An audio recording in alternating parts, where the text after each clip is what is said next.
sekarang trennya itu ya di kota-kota besar banyak anak-anak muda itu yang nggak kerja kantoran, tapi dia kerja di rumah, tapi jangan tanya penghasilannya, jangan lihat rekeningnya.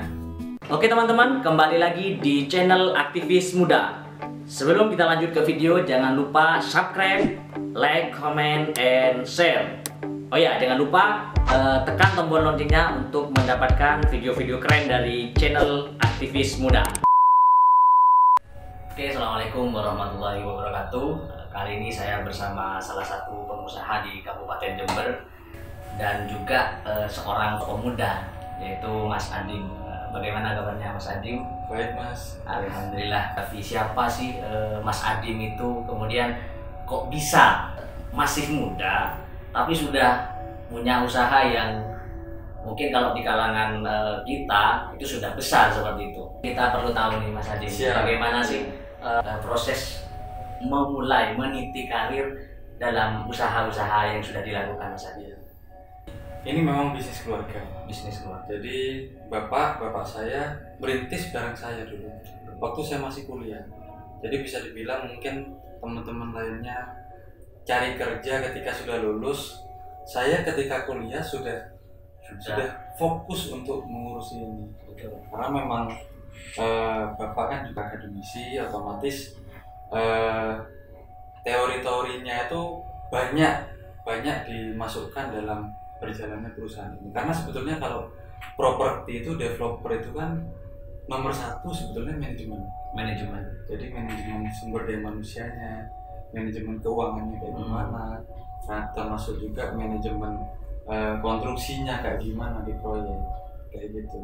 Jadi Mas Adim ini waktu kuliah sudah fokus untuk berwirausaha ya? Iya.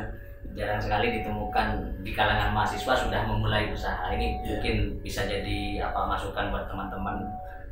Mas Adim ini kan masih muda. Umurnya Mas Adim ini berapa sih?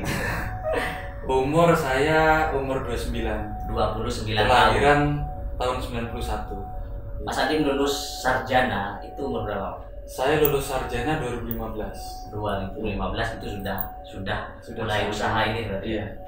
Yang pasti kita kan anak muda. Betul. Pengennya kita tuh banyak, ya. Teman-teman kita juga banyak. Jadi kadang kita lihat teman sukses di bidang A, betul ini. Dan B. Kadang kita emosinya ini masih labil. Akhirnya kita ikut, kita coba. Akhirnya karena kita nggak bisa fokus, jadi kita nggak sukses di situ. Jadi ya mungkin ini saran juga buat teman-teman mahasiswa, kalau memang mau coba bisnis, kalau bisa fokus dulu di satu hal. Karena resource kita kan juga terbatas. Dana kita ketika mulai usaha terbatas. Apalagi mahasiswa Mas ya. Apalagi mahasiswa masih kuliah. Terus pikiran kita juga terbatas. Kalau kita harus bercabang ngurusi 5 atau lebih dari 1 lah bisnis, susah. Makanya harus fokus dulu gitu. Kecuali mungkin teman-teman ya IQ-nya di atas rata-rata sudah mungkin melampaui batas gitu Mas ya. Dalam usaha apa saja sih yang sudah Mas Adim sekarang tekuni? Usaha apa aja sih dan di mana sih gitu? Ini kan masih belum tahu sebenarnya. Kalau saya basicnya adalah properti.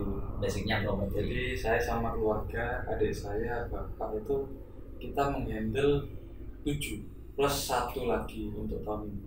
Jadi total 8 perumahan di Kota Jember dan Bondowoso. 8 perumahan. Selain itu saya juga ini proses pembangunan food court.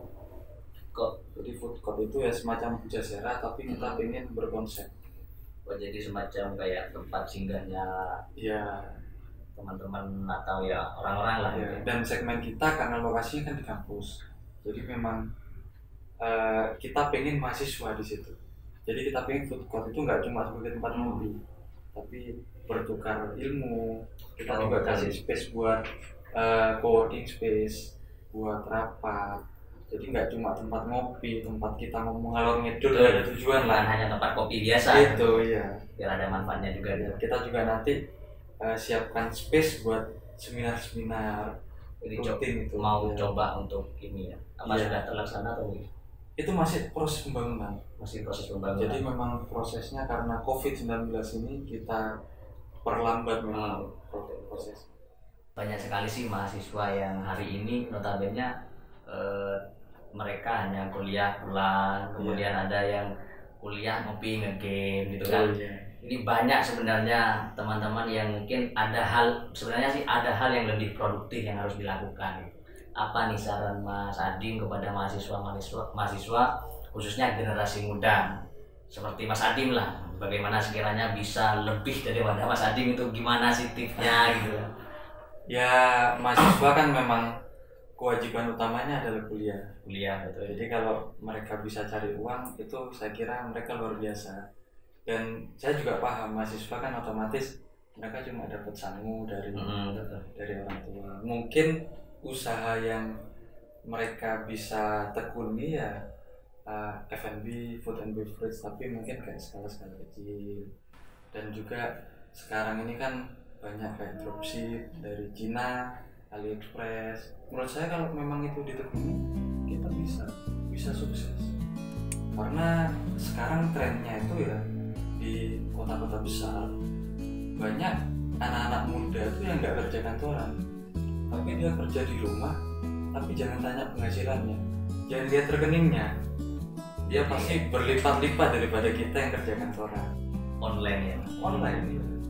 Dan online bukan cuma sekedar online biasa, tapi juga harus digital marketingnya harus terpakai, AdSense, terus juga websitenya harus ditata benar. Itu ada teorinya. Harus belajar itu Mas ya. Dan itu menurut saya untuk mahasiswa kalau pengen belajar gak susah, di YouTube ada semua. Kita mau coba apa enggak, tinggal kemauannya kita, mau atau tidak gitu. Karena mahasiswa itu kalau turistan bagus, ya kalau mereka nunggu lulus baru cari kerja telat menurut saya. Makanya untuk mahasiswa kalau bisa ya kita harus produktif itu sudah dimulai dari kita kuliah, harus belajar gitu Mas ya. Oke, mungkin ada tip ini Mas untuk pemuda ya, biar pemuda-pemuda juga para pengusaha muda nih ada saran yang akan disampaikan kepada teman-teman mahasiswa. Yang pasti yang pertama, jangan takut buat mencoba. Terus ketika kita sudah mencoba, kita harus terus belajar. Dan ketika kita sudah menemukan satu usaha yang benar-benar bagus, benar-benar profitable, kita harus fokus. Seluruh upaya kita, pikiran kita, kalau mau sukses memang harus kita fokuskan semua ke situ. Apapun itu, skala kecil atau skala besar. Karena apapun itu ya Mas ya, kita harus kasih yang terbaik, walaupun besar atau kecil. Oke, baik, terima kasih. Mungkin itu yang bisa kami sampaikan, sedikit motivasi juga dari Mas Adim kepada generasi milenial khususnya. Kita harus mempunyai kemauan dan berani. Kita harus memiliki keberanian untuk terus menjalani apa yang kita sudah tekuni, seperti itu. Mungkin itu yang bisa kami sampaikan. Terima kasih Mas Adim. Ya, sama-sama. Terima kasih. Senang kami coba mewawancarai. Oke, terima kasih. Assalamualaikum warahmatullahi wabarakatuh.